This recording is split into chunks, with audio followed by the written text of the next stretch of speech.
एक और बड़ी खबर आ रही है, उसके बाद विशाल मैं फौरन आपके पास आ रही हूं। महायुद्ध की बीच सबसे बड़ी खबर यह है, अब खाड़ी में अमेरिका एक और विमान वाहक पोत भेजने वाला है। यह बड़ी जानकारी निकलकर सामने आ रही है।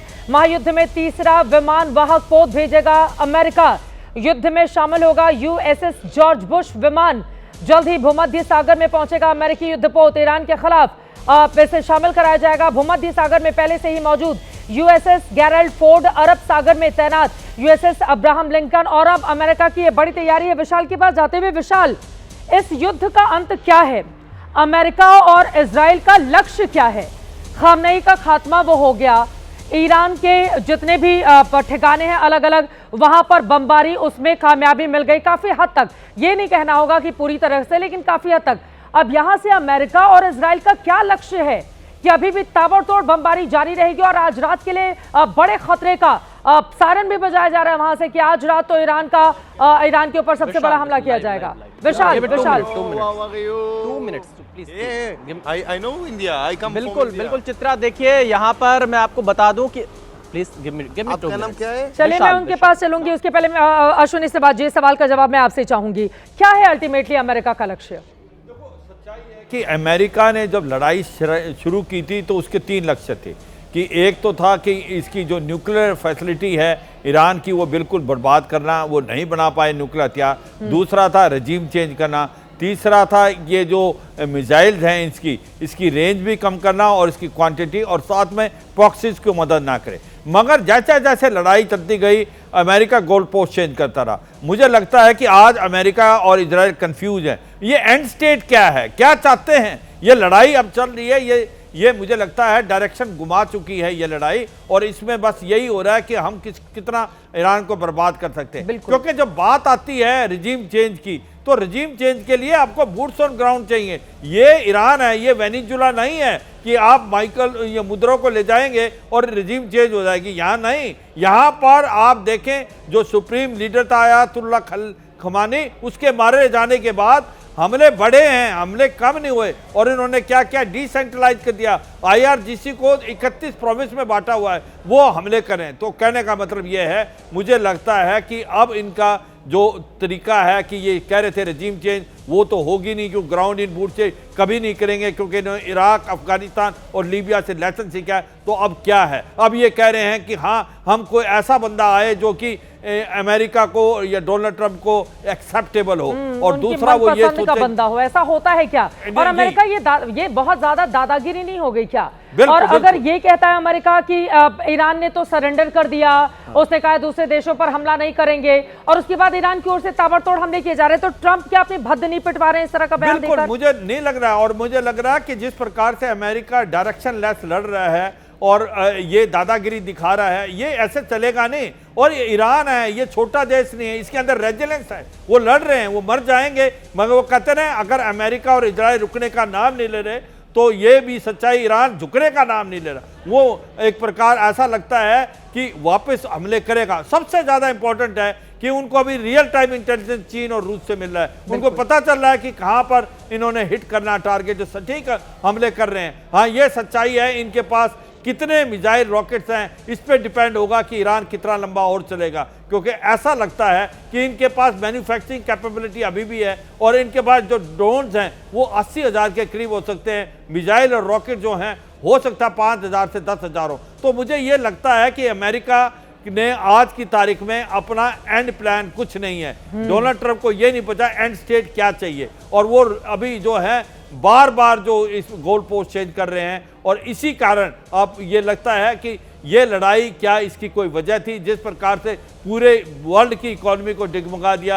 आज मिडिल ईस्ट जो है, जहां पर इन्होंने बेसिस दी थी मिडिल ईस्ट की कंट्री, आज वो कह रहे हैं कि हमने तो सिक्योरिटी के लिए बेसिस दी थी, आज ये लायबिलिटी बन गए अमेरिकन। ये एक नौबत आ रही है। तभी तो कह रहे हैं कि स्टेट ऑफ हॉर्मुज बंद करा दिया आपको, वहां पर ऑयल ही नहीं जा रहा, इनके पास खाने का पदार्थ, फ्रूट, वेजिटेबल, वो भी नहीं आ पा रही है मिडिल ईस्ट में। तो सारा का सारा इस इलाके को आग में किसी ने झोंका है, तो अहंकार ने झोंका, इसमें कोई नहीं। अमेरिका और इजराइल को समझना चाहिए था कि इतना आसान नहीं होगा ईरान को सख्ता बदलना या ईरान के न्यूक्लियर को बिल्कुल बर्दाश्त करना। गलतफहमी पालकर क्या अमेरिका बैठ गया था कि खामनेई के खात्मे के साथ ही पूरी तरह से ईरान को अपने पैरों तले झुका लेंगे। लेकिन ईरान दोबारा से उठ खड़ा होकर उसी रूप में जवाब दे रहा है। फिलहाल एक बड़ी खबर आ रही है, ईरान के बारूदी बौछार ने अरब देशों में खलबली मचा दी है। बड़ी खबर इस वक्त ये है, ईरानी हमलों से अरब देशों में हड़कंप मचा हुआ है। अरब लीग ने इमरजेंसी बैठक बुलाई है। कल अरब लीग के विदेश मंत्री बैठक करेंगे। कुवैत, सऊदी, कतर ने इस बैठक की पेशकश की थी। ओमान, जॉर्डन और मिस्र ने भी बैठक बुलाने के लिए कहा था। विशाल पांडे का सीधे रुख करते हुए, विशाल, ईरानी हमलों से जो हाल हुआ पड़ा है, अब बैठक बुलाने के लिए कहा गया था और अब देखिए अरब लीग बाकायदा बैठक करेगा। जिस तरह से हमला ईरान का उनके ऊपर लगातार जारी है, इमरजेंसी मीटिंग बुलाई गई है। और क्या खबर विशाल? चित्रा देखिए, सबसे ज्यादा नुकसान ही खाड़ी के देशों को इस युद्ध से हो रहा है, जबकि इस युद्ध से उनका कोई सीधे तौर पर लेना देना नहीं है। ईरान ये कह रहा है कि वहां पर अमेरिका के सैन्य ठिकाने हैं, अमेरिका के बेस हैं, इसलिए ईरान उनके ऊपर हमला कर रहा है। लेकिन ये हमले सिर्फ अमेरिकी सैन्य ठिकानों पर नहीं हुए। हमने एयरपोर्ट पर हमले को देखा है, हमने देखा है किस तरह से जो वहां के रिहायशी इलाके हैं वहां पर भी हमले की तस्वीर सामने आई है। तो एक उनकी छवि पूरी तरह से खराब हुई, क्योंकि आमतौर पर खाड़ी देशों को बहुत सुरक्षित देश माने जाते थे। वहां पर टूरिज्म बड़ी संख्या में होता था, भारत समेत अन्य देशों के लोग दुबई में निवेश करने के लिए जाया करते थे। तो उनकी अर्थव्यवस्था पर भी आने वाले दिनों में बुरा असर पड़ेगा और उन्हें पता है अगर यह युद्ध लंबा चला तो बड़ा नुकसान उन देशों को होगा। इसीलिए अरब देशों के विदेश मंत्री एक साथ बैठ रहे हैं। इस बात की पूरी संभावना है कि कल वो यही मांग करेंगे कि जल्द से जल्द इस युद्ध को खत्म करना चाहिए। लेकिन आपने जो सवाल पहले पूछा था चित्रा, यहां पर अमेरिका के राष्ट्रपति ट्रंप ये जानते हैं कि अगर यहां पर वो सत्ता परिवर्तन नहीं कर पाए तो उनको दोबारा ऐसा मौका नहीं मिलेगा। इसीलिए आज रात बड़े हमले की बात कर रहे हैं।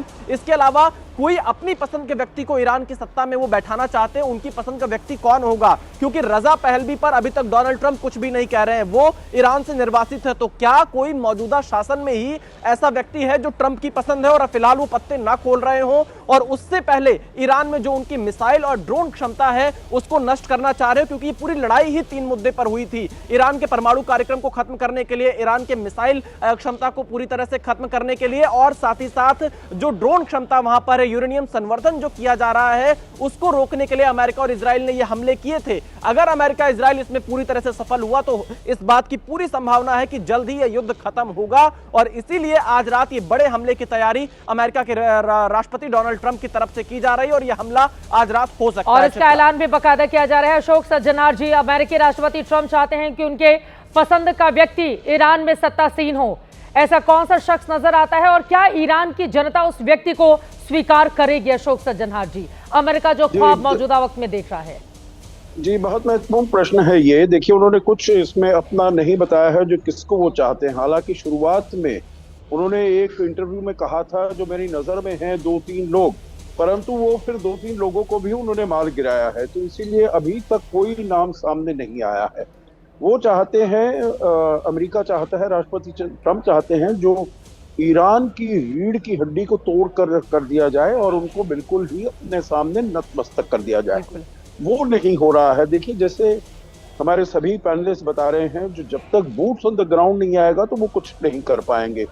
और क्योंकि वो अपने बूट्स ऑन द ग्राउंड नहीं भेजना चाहते हैं, क्योंकि नहीं चाहते जो वो बॉडी बैग्स हो, क्योंकि उनके यहाँ पर के सैनिक जो है मारे जाएं, तो इसलिए वो प्रयास कर रहे हैं जो कुर्दिश लोगों को, क्योंकि कुर्द अगर देखा जाए पूरी वहाँ की आबादी, ईरान की आबादी है करीब 90 मिलियन, 9 करोड़ की आबादी है, उसमें करीब 8-9 मिलियन कुर्दिश लोग हैं। उसमें अगर देखा जाए और भी अगर अल्पसंख्यक देखा जाए, बलूची देखा जाए, अज़ेरी देखा जाए, कुर्द वगैरह देखा जाए, तो करीब 40% वहां पर माइनॉरिटीज है। अगर वो माइनॉरिटीज को उकसाते हैं तो उनके लिए, ईरान के लिए जो उनकी सत्ता है तेहरान में, इस्लामिक स्टेट है, उसके लिए बहुत मुश्किल हो सकती है। परंतु अभी तक कुर्दों ने भी ये कह दिया है जो हम इसमें काम करने के लिए राजी नहीं है। देखिए, हमको ये भी ध्यान रखना होगा चित्रा जी, जो कुर्द लोग हैं वो 4 देशों में उनकी अच्छी तादाद है। जैसे मैंने बताया, यहाँ पर 8-9 मिलियन है, उसके बाद इराक में भी काफी मात्रा में है, सीरिया में काफी मात्रा में है और तुर्की में काफी मात्रा में है। तो अगर यहाँ पर वो अपने सत्ता के विरुद्ध जाते हैं, इस्लामिक रिपब्लिक के विरुद्ध जाते हैं, तो और देशों के कुर्द हैं वो भी उनके साथ आ सकते हैं और उन देशों में भी बहुत मुश्किल हो सकती है। तो ये वाला भी जो उनका प्लान है वो इतना आगे सफल होता हुआ दिखाई नहीं देता है।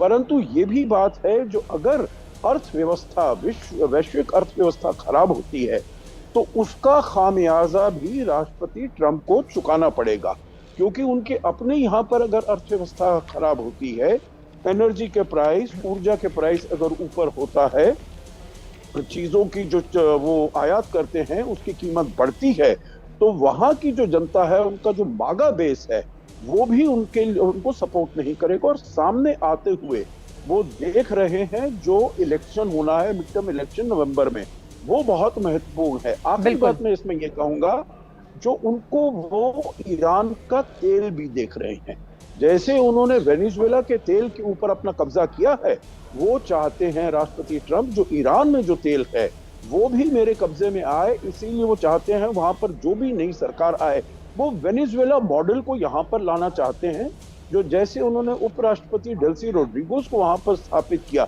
यहाँ भी किसी ऐसे को वो स्थापित करना चाहते हैं, परंतु अभी ना किसी का नाम आया है, ना किसी का चेहरा आया है। तो ये मुश्किल है, परंतु उनके दिमाग में ये चीज है, परंतु वो सफल होते हुए नजर नहीं आते हैं।